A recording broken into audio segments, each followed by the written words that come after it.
Welcome to a verse by verse morning Bible study. We are going to carry on from verse 30 of the 26th chapter of Acts. And we closed on Friday with the Apostle Paul testifying before King Agrippa.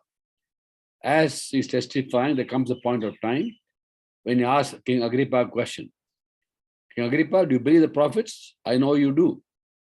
And then Agrippa says in verse 28, do you think in a short time you can persuade me to be a Christian?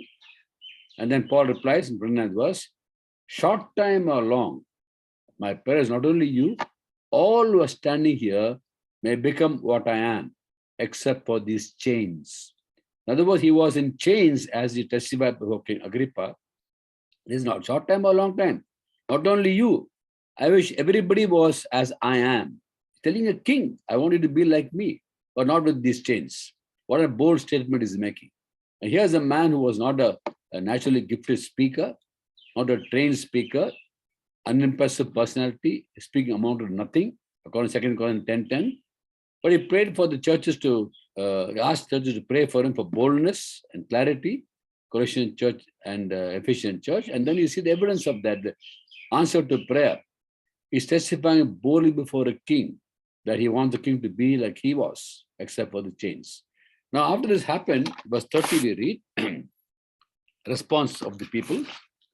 The king rose, and with him the governor's Festus, and Bernice was his wife, the king's wife, and those sitting with them. They left the room, and while talking with one another, they said, this man is not doing anything that deserves death or imprisonment. Agrippa said to Festus, this man could have been set free if he had not appealed to Caesar.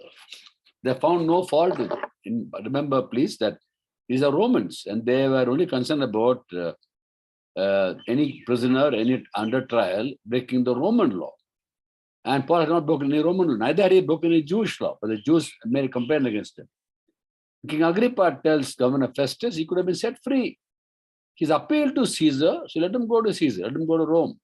Once you make an appeal, and by the way, we all discussed earlier how the Apostle Paul was a Roman citizen. He had the rights of a Roman citizen. Citizenship was Rome. Although he's born in Tarsus of Sicilia, a Jew, but then a Roman citizen. So he had the rights of a citizen. He had the right to appeal to Caesar because Governor Festus couldn't find a fault with him, neither Governor Felix nor King Agrippa. And King Agrippa said they could have set him free.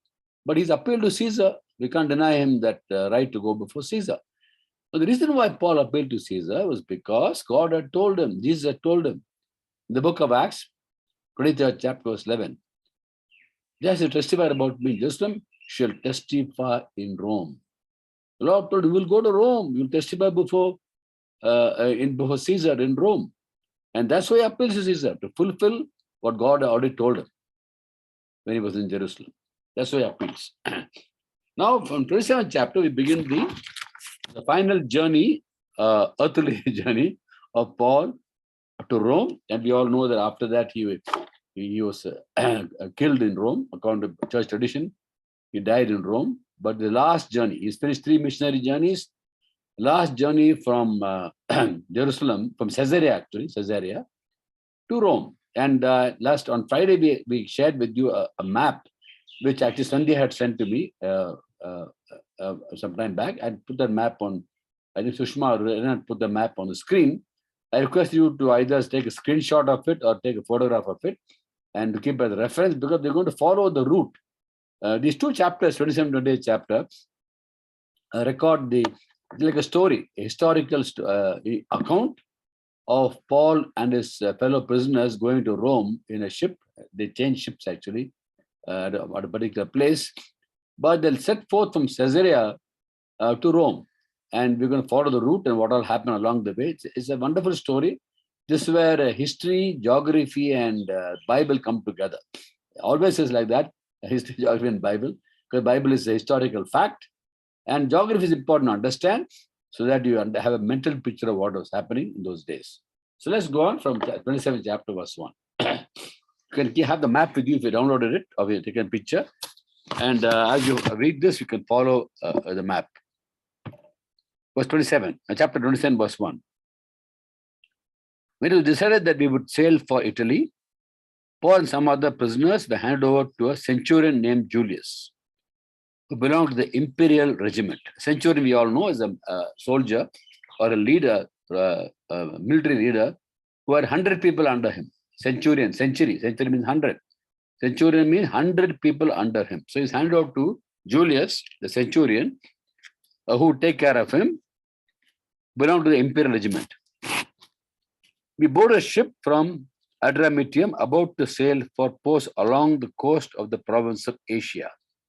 And we put out to sea. Asia meaning Turkey.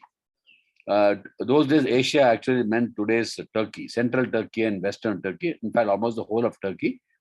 Southern coast are the many ports there. So this ship actually left at, from Caesarea. They go to Sidon. From there, they go along the Mediterranean Sea, touching southern ports. The southern coast of Turkey, there are many ports. They touch those ports because they were a cargo ship, and the cargo had to be offloaded and unloaded. So they are carrying cargo plus prisoners, and they stop by different ports. Southern coast of Turkey, which is actually referred to as Asia in this particular verse. Aristarchus, a Macedonian from Thessalonica, was with us.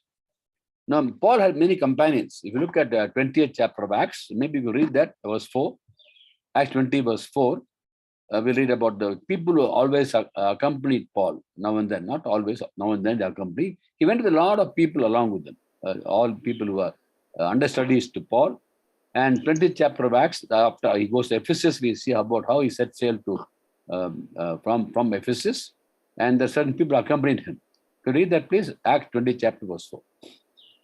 He was accompanied by Sopater, son of Pyrrhus from Berea, Aristarchus and Secundus from Thessalonica, Gaius from Derbe, and Timothy also, and Tychicus and Trophimus from the province of Asia. They are all accompanying him as they travel. And the same Aristarchus mentioned here. He's a Macedonian from Thessalonica, originally from Thessalonica. Macedonian means what? The province of Macedonia, the chief city of Macedonia was actually Philippi. Philippi, the chief town of Macedonia. Corinth, the chief town of the province of Achaia. And of course, Ephesus is part of Asia, that is Turkey. So that's how there are provinces and towns. So he is from Macedonia, and Macedonian from Thessalonica was with us. Verse 3, the next day we landed at Sidon. Now from Caesarea, they go up north. If you look at the map, you'll find Sidon is actually northern part of Israel, and they go along the coast from Caesarea towards the north, and they go to Sidon. Tyre and Sidon, the two towns well known in the Bible. Very often you find the stories of Tyre and Sidon, Sidonians and Tyre. Okay. At Sidon, and Julius, in kindness to Paul, allowed him to go to his friends so that they might provide for his needs.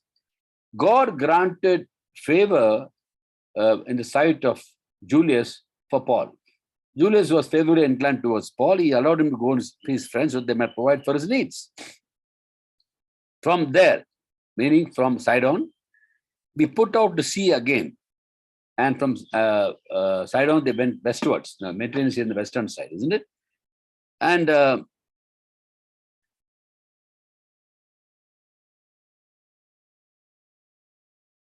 passed to the lee of Cyprus because the winds were against the lee of Cyprus is northern part of Cyprus. Cyprus is an island off the coast of Israel and off the southern coast of Turkey. So south of Turkey, west of Israel is the island of Cyprus. They passed the lee of Cyprus because the winds were against us. When we sailed across the open sea off the coast of Sicilia and Pamphylia, we landed at Myra in Cilicia. Again, you can see the map, you look at the route. Myra in Lycia and Cilicia, Pamphylia were all southern coast of Turkey. Now, look at the map, Sidon. Lee of Cyprus means between the northern part of Cyprus and southern part of Turkey. And they go to Myra, they go to a place called Cnidius, Credus mentioned in verse 7. Very clear. Thank you for the map. You must thank Sandhya for the map. I know it is there on the internet, but I didn't bother to download it. From Snyder's, when the wind did not allow us to hold our course, we sailed to lee of Crete opposite Salome. Now look at Crete. Crete is actually southwest of Cnidus. But they're supposed to go to Rome. They could have gone north of Crete, but rather because the winds and because of the climatic conditions, they had to go to southern part of Crete. Now Crete is very interesting. Crete is actually the hometown of the Philistines. Nowadays, we have a big problem between Palestinians and Israelis, isn't it? Jews and Palestinians. Where are the Palestinians actually from? Palestinians are actually Philistines. The biblical Philistines are Palestinians.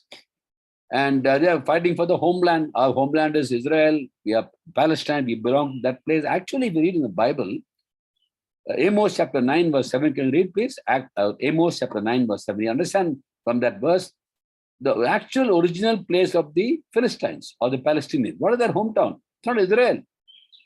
Please read that, Amos 9, 7.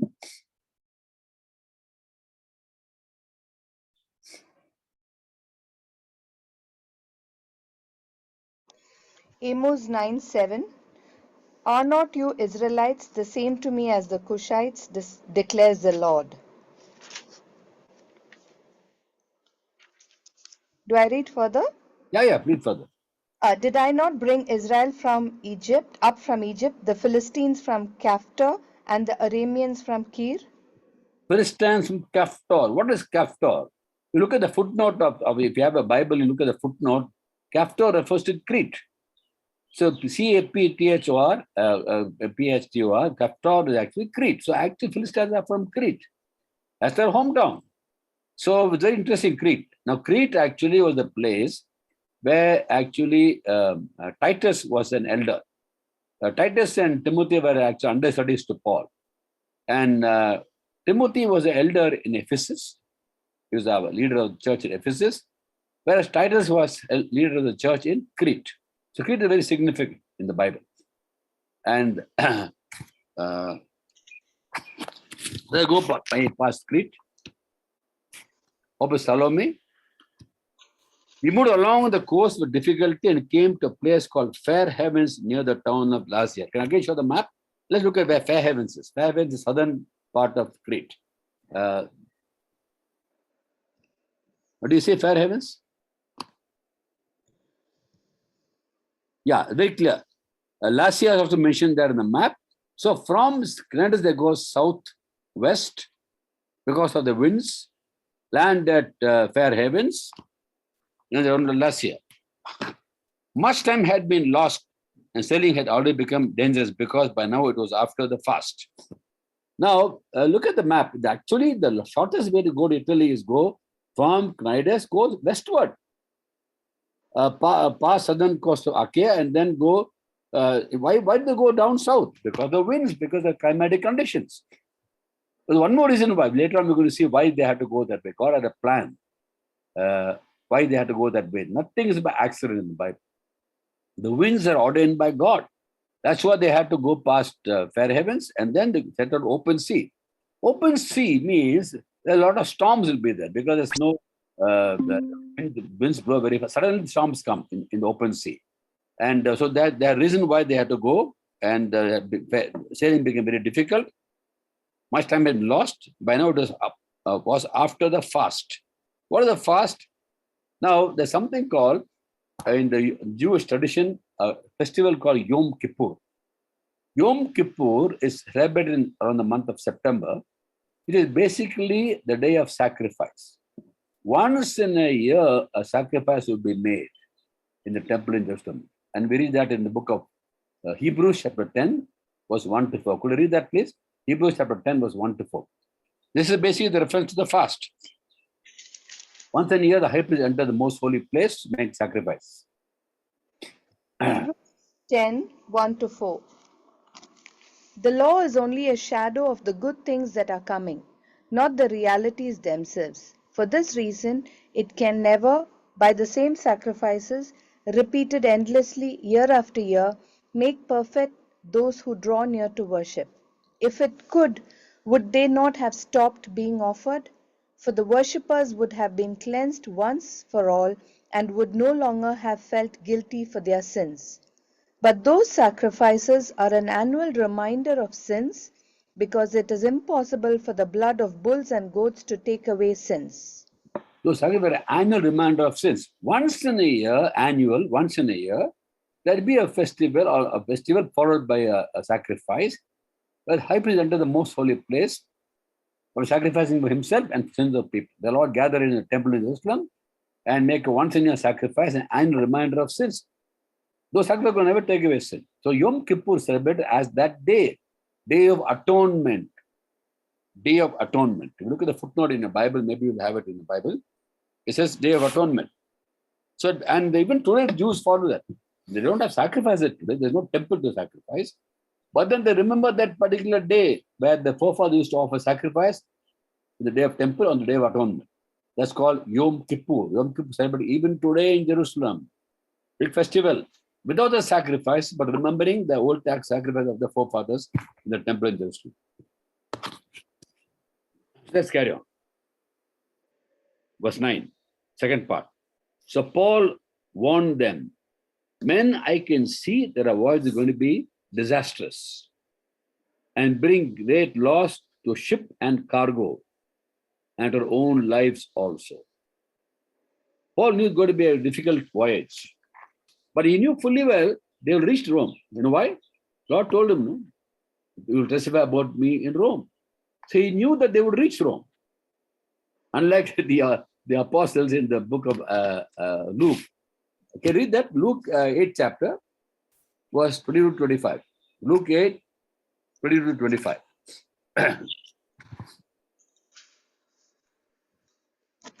Luke 8, 22 to 25.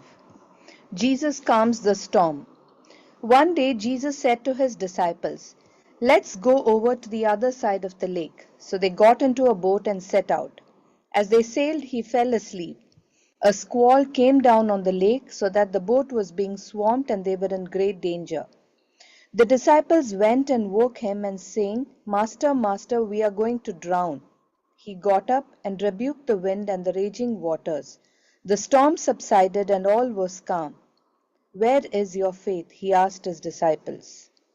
In fear and amazement, they asked one another, "Who is this? He commands even the winds and the water, and they obey him." Now the Lord had told them, let us go to the other side of the lake. They get into the boat and Jesus falls asleep in the boat. And he had told them to reach there. We're going to go to the other side of the lake. How can they think they're going to drown? Because the Lord had told them they're going to go to the other side.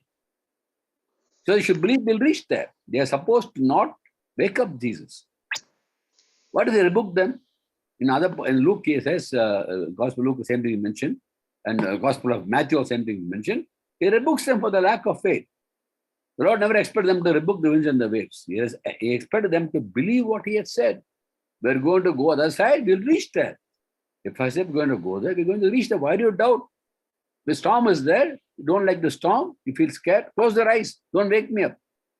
He's rebuking them for not believing what he has said. Here the Apostle Paul, similar situation. Storm is there. They're going to Rome. God had told him, you will testify about me in Rome. So Paul never had a doubt they will reach Rome. He's encouraging other prisoners. I know we're going to have a very bad voyage. Not a journey, but a voyage. It's going to be disastrous and bring great loss to ship and cargo and our own lives also. Danger to our lives, but he will not die. We will not die. He knew fully well he'll reach Rome. Never doubted that. But he knew there'll be problems along the way. Danger to our lives. And there'll be voyage will be disastrous and bring great loss to ship and cargo. Verse 11. But the centurion, instead of listening to what Paul said, followed the advice of the pilot and of the owner of the ship. But let's not forget that this is purely commercial, the cargo ship. So they have reached the destination to offload the cargo and get new cargo. They lose revenue if they don't offload and get the merchandise to be delivered and picked up. So they are going entirely by economic constraints. Owner of the ship says, no, you must travel, you must go on a voyage. So also the captain of the ship. or the pilot. Verse 12. So the harbor was unsuitable to winter in the majority, winter in. Majority decided that we should sail on, hoping to reach Phoenix and winter there. They reached the harbor, winter there, so that we can rest there and then the cargo can be offered and take a new cargo, whatever. Phoenix. This was a harbor in Crete, facing both southwest and northwest. Look at the map again. It must have been the corner of the western coast, facing northwest and southwest, open sea. Can you show the map, please? Okay, can you look at Crete? And yeah, somewhere there you'll find Phoenix is there, northwest and southwest. So open sea is there.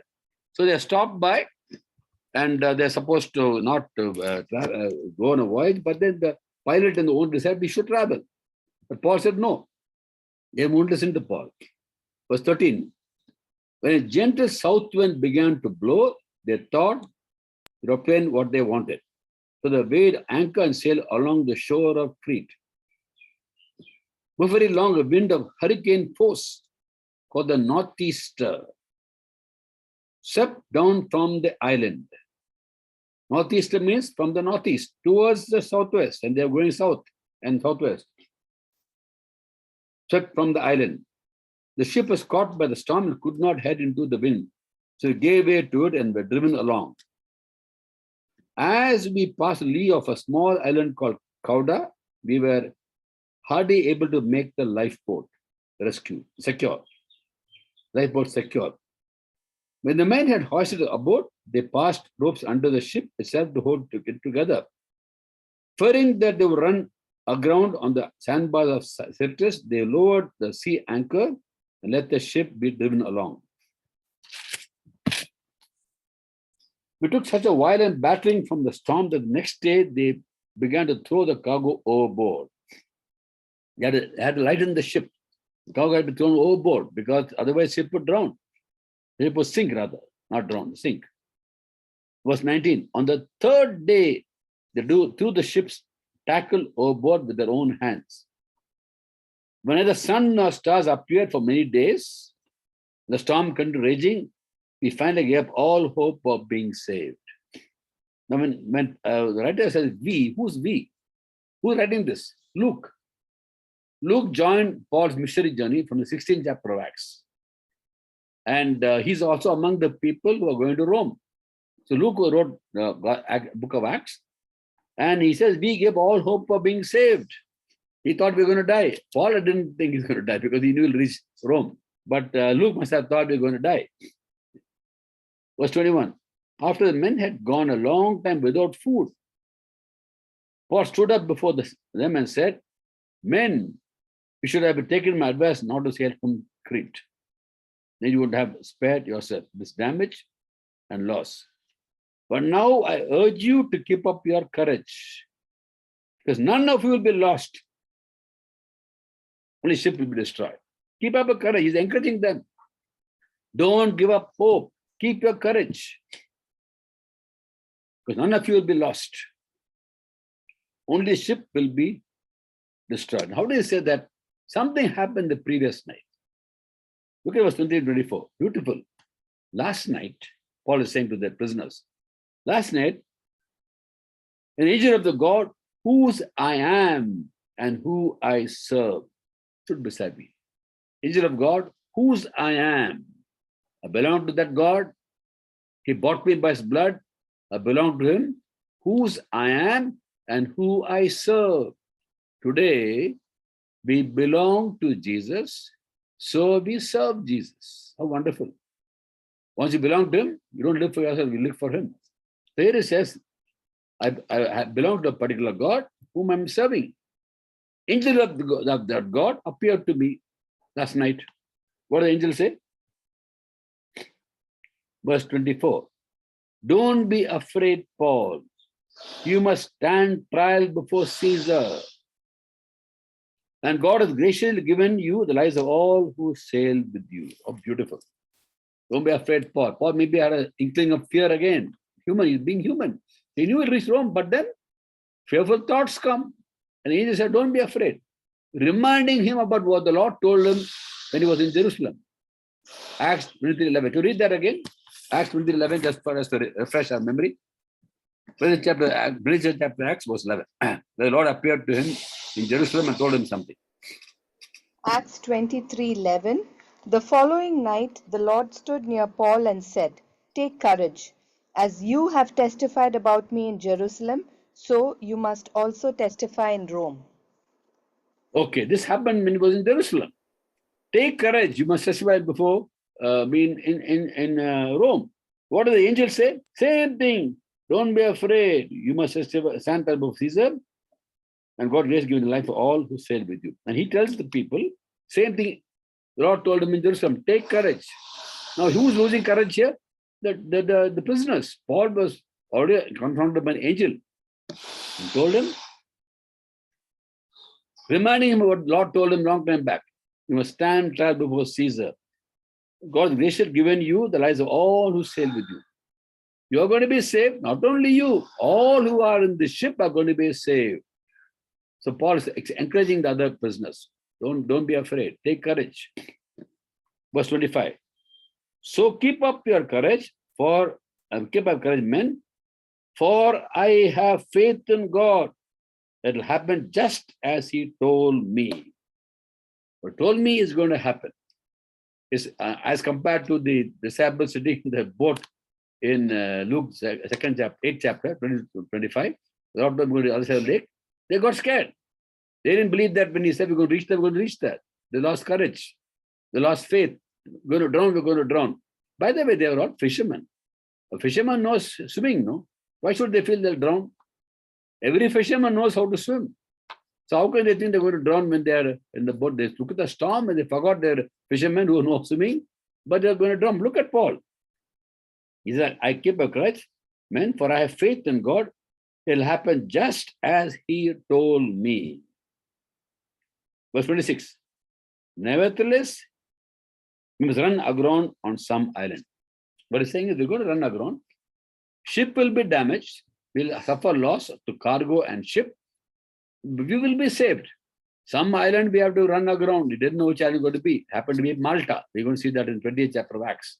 What happened in Malta? Beautiful story that is in Malta. So somehow Paul knew some island we're going to run aground. But don't worry about your lives. Angel told me, not only I'll be saved, you will also be saved. God graciously given lives of all who sail with you.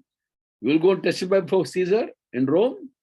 All those who are with you will also be preserved. They'll be sustained. Now the word saving, I want to explain this here. Word saving has two meanings in Greek. Soteria and sozo. Soteria means saving from sin, deliverance from sin. And soter is savior. Christ is soter, savior. One more word is sozo. Sozo is sustained, preserved. And this explains why when Bible says about women is saved through childbirth, women is saved through childbirth, 1 Timothy 2:15. People wonder, we need to have a child to be saved from sin? It's not saving from sin. It means a woman will be saved through childbirth, means she will not die in childbirth, she will be preserved in childbirth. So here you say you'll be saved, be preserved. You will not drown in the sea. You will be preserved. So God will preserve them, and he reminded him, Paul through an angel in Jerusalem, or himself appeared to Paul and said, you testify before me in Rome. Here angel says, don't be afraid. You'll testify before Caesar in Rome. Not only you, God graciously gives the life to those who sail with you. So Paul says, I know exactly what God does, it will happen. So don't lose courage. And just as he said, it happened, and the ground, some island they landed, that island happened to be Malta. So we read from verse 27 on Wednesday. They close now, verse 26. Now we must run aground on some island. That island happened to be Malta, 28th chapter of Acts. God bless you all. We'll carry on from verse 27. Keep the map with you and follow the map. It's very simple to understand. And it's a nice, wonderful story. As I said, Bible, history, and geography all come together. God bless you all.